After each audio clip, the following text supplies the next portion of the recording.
एक छोटे से गांव में रहने वाला आनंद साधारण व्यक्ति था। वह बहुत परेशान रहता था। एक दिन उसे पता चला कि गांव से दूर एक महात्मा रहते हैं जो सबकी समस्या सुनते हैं। अगले दिन आनंद उस महात्मा से मिलने के लिए निकल गया। वहां पहुंचकर आनंद ने देखा कि महात्मा अपने आश्रम में कुछ लोगों को उपदेश दे रहे थे। तभी आनंद ने महात्मा को प्रणाम किया और कहा, गुरुदेव, मेरे मन में एक प्रश्न उठ रहा है। महात्मा ने कहा, भंते ने संकोच होकर पूछो, आपके मन में वह कौन सा प्रश्न उठ रहा है। तब आनंद ने कहा, गुरुदेव, मैं यह जानना चाहता हूँ कि कुत्ते को एक टुकड़ा रोटी खिलाने से मनुष्य को कौन सा फल मिलता है। तभी महात्मा ने बताया, अगर मनुष्य कुत्ते को रोटी खिलाने के 8 फायदे जान जाए तो कभी दुखी नहीं होगा। भंते, कुत्ते को एक टुकड़ा रोटी खिलाने से मनुष्य को 8 फायदे होते हैं तथा जो भी मनुष्य इन फायदों के बारे में जान जाता है उसका जीवन धन्य हो जाता है और उसको जीवन में कभी दुखों का सामना नहीं करना पड़ता है। जो भी मनुष्य पृथ्वी लोक पर कुत्ते को एक टुकड़ा रोटी खिलाता है उसे 8 फायदे होते हैं और वह जीवन भर सुखी रहता है और उसे मृत्यु के बाद मोक्ष की प्राप्ति होती है। महात्मा ने कहा, भंते, तुम्हें एक कहानी सुनाता हूँ, ध्यान से सुनना, फिर तुम्हें सब पता चल जाएगा। एक समय की बात है, एक काले रंग का कुत्ता था। वह बहुत ही लाचार था और भूखा प्यासा था। वह गांव में सभी के घर घर जाता था, परंतु उसे कोई भी व्यक्ति रोटी का एक टुकड़ा भी नहीं देता था। वह भूख के मारे इधर उधर घूमता रहता। एक दिन वह गांव के बाहर नदी के किनारे एक आर्षि के आश्रम पर पहुंच गया और अराशी से कहने लगा, हे मुनिवर, मुझे लगता है आप बहुत ही विद्वान तथा ज्ञानी हैं, इसीलिए मैं भूखा प्यासा आपके पास आया हूँ। कृपा करके आप मुझे एक टुकड़ा रोटी का दे दीजिए जिसे मैं खाकर अपनी भूख को शांत कर लूं। तभी वह आर्षि कहते हैं, हे स्वान, क्या तुम्हें गांव में एक रोटी का टुकड़ा किसी ने नहीं दिया जिसे तुम खाकर अपनी भूख मिटा सकते? वह कुत्ता आर्षि से कहता है, हे मुनिवर, मैं आपको क्या बताऊं, आप मेरी बातों पर विश्वास नहीं करेंगे। तभी वह आर्षि कहते हैं, स्वान, तो बताओ, तुम्हारी बातों पर मैं विश्वास अवश्य करूंगा, मुझे तुम बहुत ही लाचार दिखाई पड़ते हो। तभी वह कुत्ता कहता है, ठीक है मुनिवर, मैं आपको अपनी बीती हुई बातें बताता हूँ। कुत्ता आर्षि से कहता है, हे मुनिवर, दुनिया के लोगों, हम पर रहम करो। हमारा कोई घर नहीं होता है, कोई आसरा नहीं होता है, कमाकर खाना हमें नहीं आता है, हमें वस्त्र भी पहनने का ज्ञान नहीं है, इसलिए सर्दी गर्मी और बरसात में हम ऐसे ही घूमते रहते हैं। हमें पढ़ना लिखना भी नहीं आता। मुनिवर, आपकी तरह हमें अनुशासन नहीं आता, हमें आपकी तरह बोलना नहीं आता। यह हमारा दुर्भाग्य ही समझिए, परंतु हमें आपकी तरह भूख भी लगती है। चोट लगने पर हमें आपकी तरह पीड़ा भी होती है। हमें आपकी तरह रोना भी आता है। बस इन्हीं 3 कामों में हम आपकी बराबरी करते हैं, इसलिए हम पर दया दिखाइए, हमें और कष्ट मत दीजिए। ईश्वर ने तो हमें वैसे भी कष्ट देकर ही भेजा है, ऊपर से आप लोग हमें परेशान करते हैं। हम आपकी तरह मनुष्य नहीं हैं, हम पराधीन जीव हैं। जब हमारा जन्म हुआ उस समय हमारे आंख कान बंद थे, कह नहीं सकते कि उस समय आपके जन्म पर जैसे नाच गाना होता है, बाजे बजते हैं, खुशी मनाई जाती है। हमारे जन्म पर भी यह सब नहीं हुआ होगा। हमारे जन्म पर किसने खुशी मनाई नहीं होगी। हम जिस बिछौने पर थे वह रुई का नरम तो था, सर्दी बिल्कुल नहीं लगती थी। मैं मन में सोच रहा था कि किसी बड़े घर में पैदा हुआ हूँ, लेकिन जब हमारी आंख खुली तो मैंने देखा कि हमारी माँ, जिसे आप लोग कुतिया बोलते हो, वह अपने 5 बच्चों को छाती से चिपकाकर एक राह के ढेर में पड़ी थी। हम 5 भाई थे, बाकी 4 भाई तो लाल और भूरे रंग के थे। मैं अकेला ही काले रंग का था। सब छोटा मैं ही था, इसलिए कमजोर था मेरी माँ। हम लोगों के पास कम ही आती थी, क्योंकि उसे भी अपने भोजन की व्यवस्था करनी पड़ती थी। यदि वह ना खाती तो हमें दूध कहाँ से पिलाती। उस एक माँ पर हम 5 भाई निर्भर थे। वह बेचारी अपने भोजन के लिए इधर उधर दौड़ती रहती थी। कभी भोजन मिल भी जाता था, कभी नहीं भी मिलता था, लेकिन वह हमेशा हम 5 का बड़ा ख्याल रखती थी। आखिर वह हमारी माँ थी। वह रात भर जाग कर गांव की रखवाली करती थी। किसी की मजाल नहीं थी कि कोई अनजान आदमी बुरी नीयत से गांव की तरफ भी झांक जाए। दूसरे गांव के कुत्ते भी हमारी माँ के डर से गांव में नहीं आते थे। गांव के किसी किसान के खेत में कोई जानवर खड़ी फसल खाने आते तो हमारी माँ उसे दौड़कर भगा देती। गांव वालों के लिए इतना सब करने के बाद भी कोई मनुष्य तो हमारी माँ को भोजन तक नहीं देता था। भोजन के लिए हमारी माँ को मजबूर होकर छीना झपटी करनी पड़ती थी। कई बार तो लोग उसे लाठी डंडों से पीट पीट कर भगा देते थे। बेचारी उस दिन भूखी प्यासी रहकर पेट की आग से जलती रहती थी। वह कहता है, हे मुनिवर, आखिर भूख तो हमें आपकी ही तरह लगती है। ऊपर से उसे अपने 5 बच्चों की चिंता भी लगी रहती थी। आखिर माँ जो थी भूख उसे चैन से बैठने नहीं देती थी और गांव वालों का भी उसे देखकर हृदय नहीं पसीजता था। तो बेबस होकर उन लोगों के घरों में मैं चोरी से घुस पड़ता था और खाने की कोई चीज मिल जाती तो उसे खाकर अपने पेट की आग बुझा लेती थी। कई बार तो लोग उसे खाने की वस्तु ले जाते हुए देखते तो लाठी डंडे लेकर उसके पीछे पड़ जाते। कुछ निर्दय लोग तो कई बार उसे घर के अंदर बंद करके पीटते थे, हमारी माँ का बुरा हाल कर देते थे। फिर वह कुत्ता आर्ष से कहता है, हे मुनिवर, हमारी माँ ने क्या बिगाड़ा था? उसने सिर्फ अपने पेट के लिए भोजन ही तो चुराया था। चोरी करने का हमें कोई शौक नहीं है, पर पापी पेट हमें यह सब करने के लिए मजबूर कर देता है। एक दिन की बात है, बड़ी जोरदार बरसात हो रही थी, गोले पड़े थे, ठंडी हवा चल रही थी। उस ठंड में ठिठुर कर हमारे 3 भाई मर गए। उस दिन हमारी माँ बहुत रोई थी, लेकिन मनुष्य हमारी पीड़ा को नहीं समझा, क्योंकि उसके बच्चे थोड़े ही मरे थे।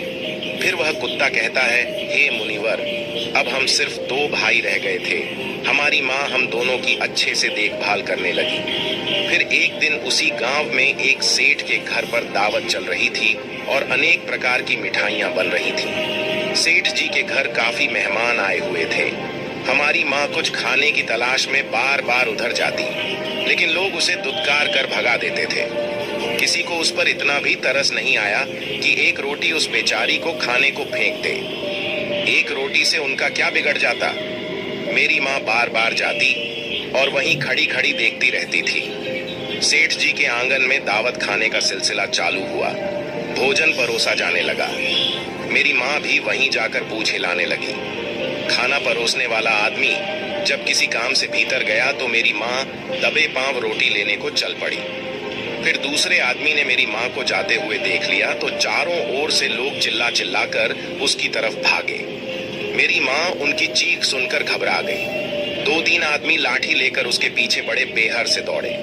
मेरी माँ वहां से घबराकर भागने लगी, परंतु उसे वहां से निकलने का कोई रास्ता नहीं मिला, क्योंकि सामने से लोग लाठी डंडे लेकर आ रहे थे। तभी मेरी माँ वहां पर जो लोग भोजन कर रहे थे उनको लांघ कर निकल गई। आगे वह कुत्ता कहता है, हे मुनिवर, मेरी माँ अपने निकलने पर इतनी हैरान नहीं थी जितनी कि उन लोगों को देखकर हुई थी जो वहां पर दावत खा रहे थे। वह सब उठकर खड़े हो गए। उन्होंने भोजन करना छोड़ दिया और कहने लगे कि कुतिया के लांग जा जाने के कारण भोजन भ्रष्ट हो गया है। सब एक दूसरे से विचार विमर्श कर रहे थे कि अब क्या किया जाए, खाना तो सब खराब हो गया है। फिर सेठ जी फूट फूट कर रोने लगे।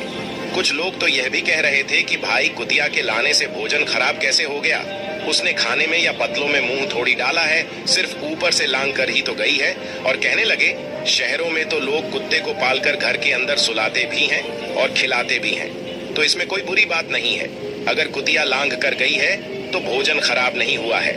लेकिन उनमें से कुछ लोग बड़े घरों से ताल्लुक रखते थे, उन्होंने एक भी नहीं चलने दी। कह रहे थे कि भोजन तो भ्रष्ट हो गया है, यह हमारे खाने के लायक नहीं है। आखिरकार उन्हीं की बात मानी गई। अब तो वह सारा भोजन गरीबों में बांट दिया गया। उस दिन तो मेरी माँ को खूब पेट भर के खाना मिला था। ऐसा सुख उसने जीवन में कभी नहीं पाया था, लेकिन वह सुख उसके लिए बड़ी मुसीबत बन गया। वह भोजन करके वहां आराम से लेटी ही थी। उतने में वह सेठ डंडा लेकर वहां आ पहुंचा और उसे बुरी तरह से पीटने लगा। उसे वहां से भागने का भी कोई अवसर नहीं मिल पाया। डंडों की चोट से वह बुरी तरह से चिल्लाने लगी। माँ का विलाप सुनकर पत्थर भी पिघल जाता है, पर उस निर्दय को उस पर जरा भी रहम नहीं आया। वह उसे कठोरता पूर्वक पीटता रहा। माँ का वह सौर पूरे गांव में सुनाई दे रहा था। तब कुछ लोग आए और उसे समझाते हुए बोले, सेठ जी जाने दो, भूख में तो आदमी की भी बुद्धि भ्रष्ट हो जाती है। ये तो एक पशु है, इसे अच्छे बुरे का क्या ज्ञान। अब इसे मारकर आपको क्या मिलेगा? जो होना था सो हो गया। लोगों के समझाने के बाद उसने हमारी माँ को पीटना बंद किया। फिर बड़ी मुश्किल हालात में वह हमारे पास आई। माँ ने आकर सारी कहानी हम दोनों भाइयों को सुनाई। हमने सोचा कि कितना कष्ट भरा है। हम कुत्तों का जीवन आदमी एक रोटी के टुकड़े के बदले एक चोर को जितना पीटता है, बेकार है।